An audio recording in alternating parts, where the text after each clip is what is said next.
the negotiations between Ukrainian and American delegations, as well as between American and Russian delegations in Saudi Arabia, aimed to establish conditions for a partial ceasefire. The primary focus was on halting attacks on energy infrastructure both in Ukraine and in the aggressor state for a period of 30 days. I think there will still be a million questions and details, but as today it appears that both sides have agreed not to target each other's energy infrastructure. However, as a precaution, we separately provided a list of all our facilities that we believe must not be attacked. As I mentioned, we were technically very well prepared.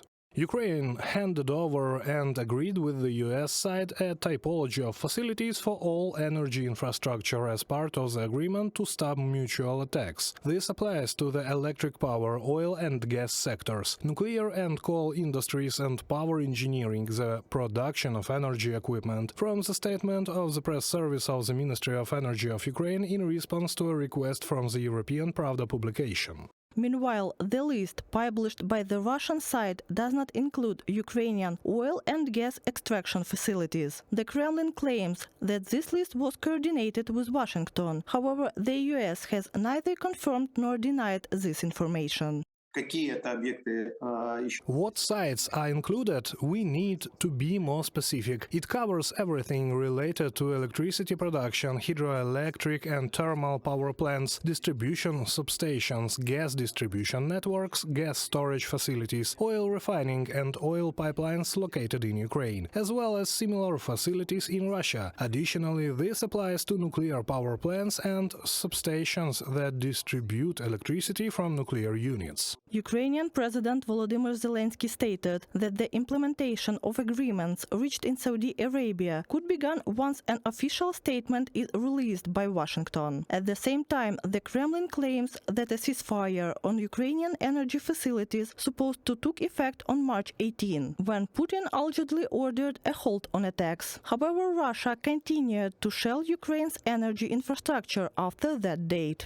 The reality is that since March 18th, they have continued attacking our energy facilities with bombs, strike drones and UAVs. We won't go into all the details, but there have already been 8 confirmed strikes on energy facilities. Every night our air defense forces shoot down around 100 attack drones, and many of them likely had energy targets. Without our defenders, the number of hits could have been much higher. Dmytro Litvin, advisor to the president on communication on social network X. In addition to the ban on strikes against energy infrastructure, negotiations in Riyadh also covered maritime security. All parties have agreed to ensure safe navigation, shipping, to cease the use of force and to prevent the use of commercial vessels for military purposes in the Black Sea. Important, Ukraine emphasizes that any movement of Russian military vessels beyond the eastern part of the Black Sea will be considered a violation of the spirit of this agreement and will be seen as a breach of commitments to guarantee freedom of navigation in the Black Sea, posing a threat to Ukraine's national security. In such a case, Ukraine will have full rights to exercise self-defense. Rustem Umerov, Minister of Defense of Ukraine, on Facebook.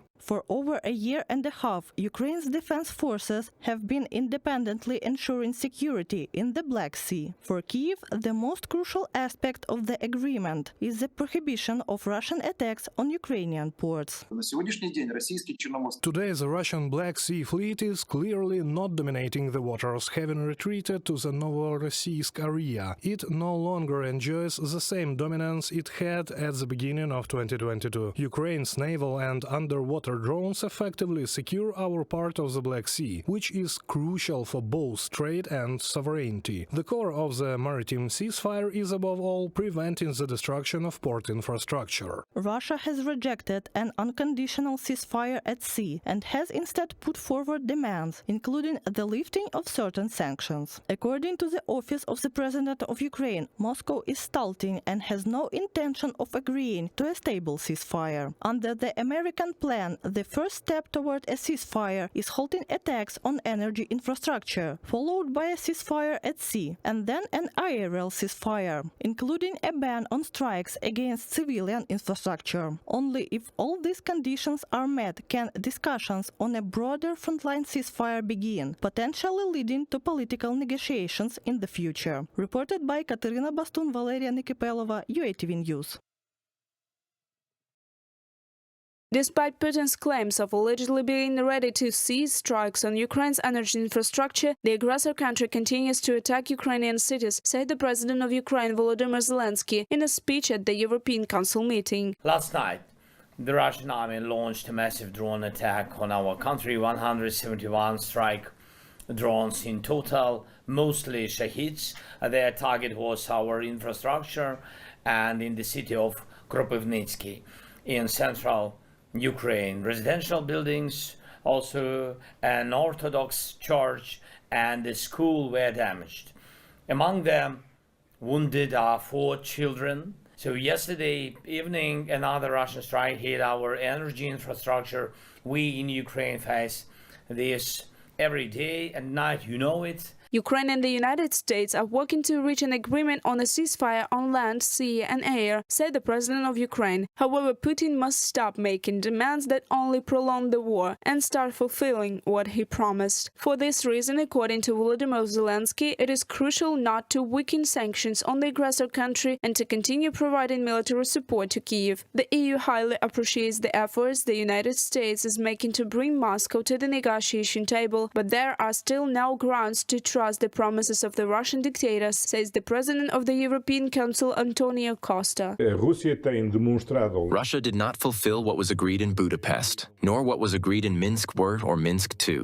Let's see if they will fulfill what is now agreed upon. What truly matters is a just and lasting peace. If this is the way forward, then great. We hope it will be. Exposing Putin's bluff is not difficult if NATO's Article 5 is extended to Ukraine, believes Prime Minister of Italy, Giorgia Meloni. She stated this during her speech in the Italian Chamber of Deputies. In the opinion of the Prime Minister of Italy, this could serve as a guarantee of stable, long-term and effective security. Without such guarantees, a just and lasting peace in Ukraine is impossible. Therefore, the proposal to extend NATO's collective defense principle to Ukraine should be put up for discussion, insists Giorgia Meloni.